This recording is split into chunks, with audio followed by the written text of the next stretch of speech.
Welcome to a new edition of Spooky Reviews from Spooky Ventures. This time around I'm looking at a new DVD release of the movie Motorboat.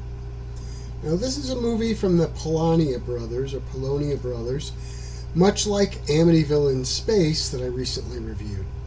In fact, it also has some of the same actors as that film did. Now I struggled a little bit with this review. That's because since I only do one of these a week, I really don't want to spend a lot of that limited amount of time on negative reviews. So if I can't say more good things about a film than bad, I just won't review it. On the other hand, I really try my best to get coverage for these super low budget indie films.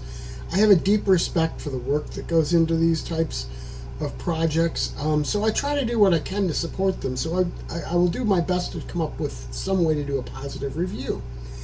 So I had to let this one sit in my mind for a little while until I could figure out how to accentuate the positives and make it a more positive than negative review.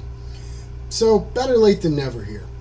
Now let me start by saying that when I heard the concept of the movie, I was definitely intrigued. The idea is that a demonic motorboat is attacking and killing people. Now, I love movies like The Car and Christine, and that idea puts this one in sort of similar zones to that. Now, Alfred Hitchcock once said, "There's no terror in the bang, only in the anticipation of it." I think this movie works best when the focus is on that anticipation, the dread component. One of the problems is that a lot of the film is devoted to other things. There's a huge focus on an evil cult that was killed in a prequel opening. Of course, they need to cover that because it provides the origin story for the boat. It just seems to take up more of the film than I wish it really did. That's especially true because a lot of that element is told through dialogue and planning, and it seems to really slow the movie down. Again, we need some of that to understand what's happening, but I wish more emphasis and screen time was given to the boat itself. Of course, part of the reason they settled on that balance, I'm betting, is that the budget didn't allow them to really do that boat stuff in a way that looked real at all, or that, varied the kills. I think the best thing this film has going in that regard is the horn for the boat.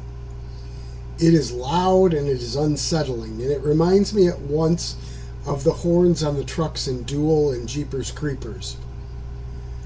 The movie also has a lot of the trappings you expect from these micro-budget affairs, acting and effects that are less than what you get from higher budget movies.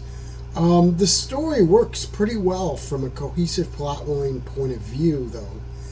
In fact, it's a clever and rather complex tale. I think that most of the issues of the movie come from the filmmaker's reach exceeding their grasp. You have to applaud the ambitiousness of their attempt, though. I just wish they had managed to breathe more danger and energy into the cult stuff in the film, or given more of the time to the boat scenes. Still, it manages to have some particularly tense moments, despite those shortcomings. Now, the DVD just comes with some audio commentary and some trailers as far as bonus features go.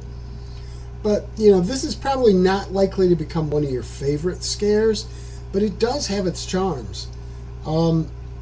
Besides the old ultra-low budget thing, can almost be considered a flavor, and as such, it adds sort of the fun factor.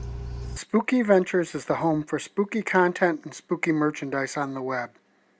Check it out today at spookyventures.com. And remember, always keep it spooky.